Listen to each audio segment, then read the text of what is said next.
नमस्कार दोस्तों, स्वागत है आप सबका हमारी एजुकेशन क्लास में जिसका नाम है प्लास्टिक प्रोसेसिंग और मैं हूं आपके साथ दीपक चौहान। जितने भी लेक्चर हमारे अभी तक आए हैं, अगर आप लोगों ने वो नहीं देखे हैं तो प्लीज़ सबसे पहले आप लोगों को उन्हें देख लेना है, ताकि आने वाले जितने भी लेक्चर होंगे या फिर आज का जो लेक्चर है उनसे उन्हें आपको रिलेट कर सको। तो चलते अपने लेक्चर की तरफ। आज का जो लेक्चर है वो आप लोगों के लिए काफ़ी ज़्यादा इन्फॉर्मेटिव होने वाला है, तो बने रहिए हमारे साथ, अंत तक लेक्चर को देखिए, क्योंकि टेक्निकल चीज़ें जो हैं, जो कॉन्सेप्ट है वो कंप्लीट वीडियो देखने में ही आप लोगों का जो कॉन्सेप्ट है वो क्लियर होता है। अगर फिर भी कोई चीज़ समझ में नहीं आती है तो आप नीचे कमेंट कर सकते हैं। तो वीडियो को स्टार्ट करने से पहले अगर आप लोगों ने वीडियो को लाइक नहीं किया है तो जल्दी से लाइक कर दें, दोस्तों को शेयर कर दें, और चैनल पे अगर आप नए हो तो चैनल को प्लीज़ सब्सक्राइब कर लें। आज का जो लेक्चर है वो हम कंप्लीट करने वाले हैं जो ऑटोमेटिक इंजेक्शन मोल्डिंग मशीन है या fully automatic injection moulding machine है, उसका प्रोसेस हमने देख लिया था। सभी मशीन जो इंजेक्शन मोल्डिंग जिसके नाम के सामने जुड़ जाता है, सभी मशीन का जो प्रोसीजर होता है, प्रोसेस होता है, वो सेम होता है।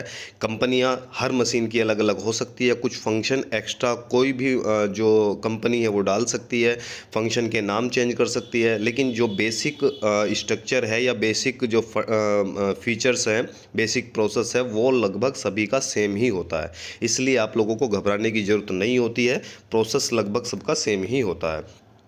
यहाँ पर आप एक स्ट्रक्चर देख रहे हो जो fully automatic injection moulding machine थी। इसमें आप कुछ चीज़ें मैं आप लोगों को बता देता हूँ। Injection cylinder, drive unit, hopper, plastic granules, screw, barrel, fix plate, mould tool, moving plate, tie bar और मोल्ड क्लैंपिंग सिलेंडर। अब ये मैं आप लोगों को क्यों बता रहा हूँ? ये मैं आप लोगों को इसलिए बता रहा हूँ क्योंकि ये माना जाता है कि आवश्यकता ही आविष्कार की जर्नी है। जब तक हमें किसी चीज़ की ज़रूरत नहीं पड़ेगी तो हम उसका आविष्कार नहीं करेंगे। ये जितने भी पार्ट्स इसमें लगे हुए हैं, क्या आप लोगों ने, जब मैंने आप लोगों को हैंड इंजेक्शन मोल्डिंग पढ़ाई थी, क्या ये सारे पार्ट उसमें थे? ये सारे पार्ट उसमें नहीं थे। तो इससे क्या सिद्ध होता है? इससे ये सिद्ध होता है कि जैसे जैसे हमें रिक्वायरमेंट होती गई, हम इम्प्रूवमेंट करते गए और वो चीज़ जो है वो हम उसमें ऐड करते गए। ठीक है, तो जैसे जैसे आवश्यकता होगी कोई ना कोई पार्ट्स हम एक्स्ट्रा ऐड करेंगे और इम्प्रूवमेंट करेंगे, और उसका जो स्ट्रक्चर होगा मशीन का वो धीरे धीरे चेंज होता चला जाएगा। ठीक है। इंजेक्शन यूनिट, जब हम इंजेक्शन मोल्डिंग की बात करते हैं तो इंजेक्शन मोल्डिंग को दो भागों में, उसकी यूनिट के बेस पर दो भागों में विभाजित करते हैं या डिवाइड करते हैं। सबसे पहले होती है हमारी इंजेक्शन यूनिट और दूसरी होती है क्लैंपिंग यूनिट। ठीक है।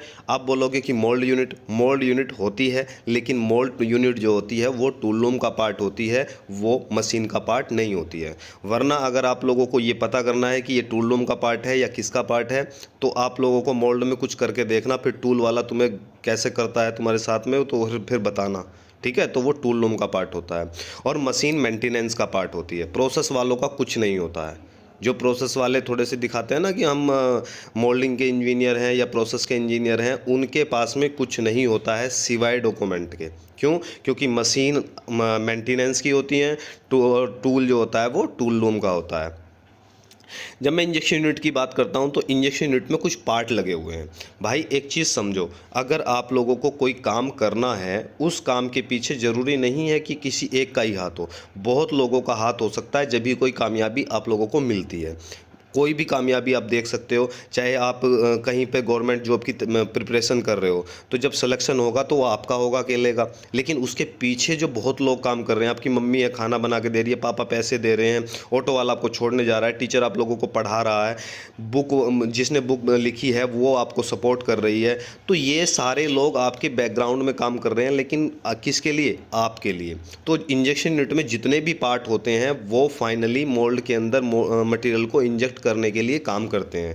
उन पार्टों को पढ़ना बहुत ज़्यादा ज़रूरी है, क्योंकि जिन पार्ट से हमारा मटेरियल जो प्रोडक्ट है वो बनता है, अगर वो उनका जो रेशियो है, उनका जो काम है वो सही तरीके से नहीं होगा तो उस पार्ट में डिफेक्ट भी वहीं से आएगा। तो सबसे पहले हॉपर ड्रायर, ज़रूरत क्या है? मटेरियल को स्टोर करने की। बैरल, ज़रूरत क्या है? मटेरियल को रखकर गर्म करने की। बैंड हीटर, ज़रूरत क्या है? बैरल को गर्म करने की। थर्मोकपल, टेम्परेचर को सेंस करने की। यानी कि जो भी पार्ट लगे हैं उनका कहीं ना कहीं यूज़ है, इसीलिए वो वहाँ पर लगाए गए हैं। नोजल, नोजल का काम क्या है? प्रेशर क्रिएट करने की, ताकि मोल्ड के अंदर जो मटेरियल है वो किस तरीके से जा सके, वो प्रेशर के उससे प्रेशर बना के मोल्ड के अंदर जा सके। नोजल की जब हम बात करते हैं तो नोजल का काम होता है मोल्ड के अंदर मटेरियल को प्रेशर के साथ में इंजेक्ट करना। ज़रूरी नहीं है कि नोजल जो है आप लोगों के इंजेक्शन मोल्डिंग में ही यूज़ होता है, क्योंकि जो भी पार्ट यहाँ यूज़ हो रहे हैं उनका अपना एक यूनिक फंक्शन होता है, और ज़रूरी नहीं है कि वो यहीं पे यूज़ होंगे। आप इंजन में देखते हो क्या नोजल नहीं लगा होता? वहाँ पर क्या प्लास्टिक मटेरियल यूज़ होता है? लेकिन नहीं होता है, क्योंकि उसका आप एक यूनिक काम है। आप जहाँ पर उसकी आप लोगों को ज़रूरत पड़ती है आप वहीं पर यूज़ कर लेते हैं। इसीलिए आप लोगों को रटने से बचना है, चीज़ों को समझने में काम करना है। आप हीटर देखते हो, हीटर क्या यहीं पर लगे होते हैं? नहीं, हीटर बहुत सारी जगह यूज होते हैं। तो वहाँ पर क्या है, इसका अपना काम होता है। क्या काम होता है? जो इलेक्ट्रिक एनर्जी होती है उसे हीट एनर्जी में ये क्या करता है, कन्वर्ट करता है। और जहाँ पर भी आप लोगों को इस फंक्शन की ज़रूरत पड़ेगी आप हीटर को वहाँ यूज़ कर सकते हो बड़े आराम से। पानी गर्म करने के लिए भी तो हीटर यूज़ करते हैं। क्या वहाँ पर इंजेक्शन मोल्डिंग होती है? नहीं होती है।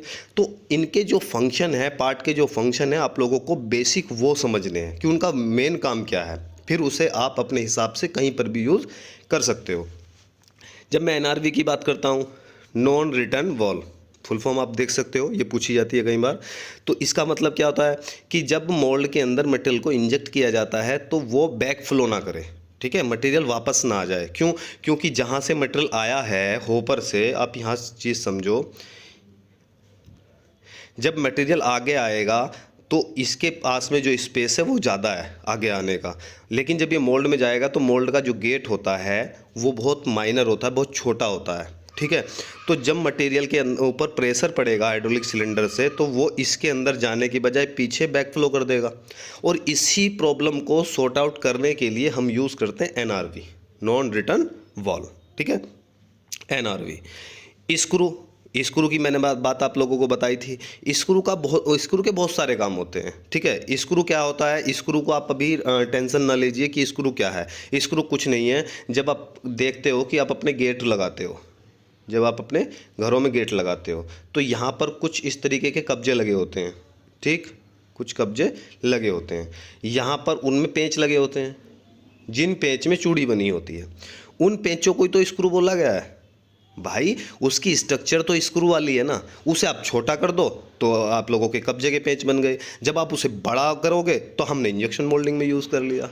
स्ट्रक्चर वही है। तो मैंने बोला था आप लोगों को पहले कि हर चीज़ का अपना बेसिक फंक्शन होता है, उसे आप लोगों की आवश्यकता के अनुसार आप कहीं पर भी यूज़ कर सकते हो। आपने देखा होगा सेवइयाँ तोड़ने वाली मशीन है, आप उसे यूज़ करते हो घरों में, तो उसमें क्या होता है, कुछ इस तरीके से नीचे छलनी लगी होती है, यहाँ से आप आटा डालते हो और इसके अंदर एक स्क्रू लगा होता है, यहाँ पर एक स्क्रू लगा होता है।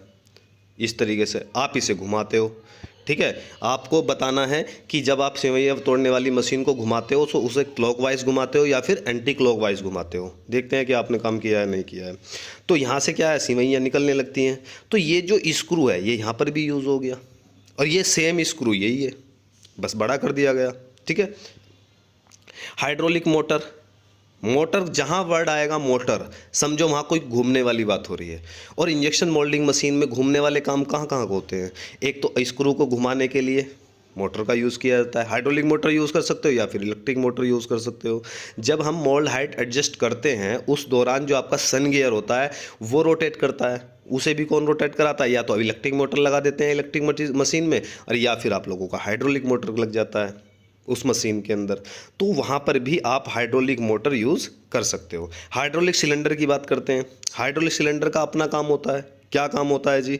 हाइड्रोलिक सिलेंडर का काम होता है जो भी आप लोगों की फ्लूइड एनर्जी होती है उसे मैकेनिकल एनर्जी में कन्वर्ट करता है। आप चाहे जेसीबी में देख लो, जेसीबी में देख लो, ट्रैक्टर में देख लो, ट्रॉली में देख लो, हर जगह सिलेंडर आप लोगों को मिल जाएंगे।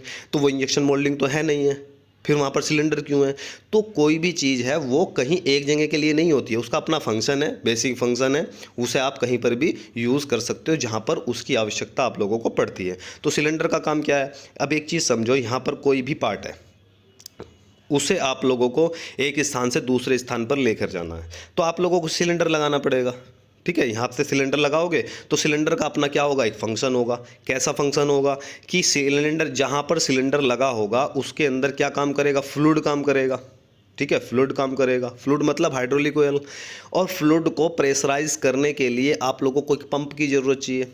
और पंप को घुमाने के लिए, रोटेट करने के लिए आप लोगों को इलेक्ट्रिक मोटर की ज़रूरत चाहिए। और जब इलेक्ट्रिक मोटर आप यूज़ करोगे तो आप लोगों को इलेक्ट्रिसिटी की ज़रूरत चाहिए।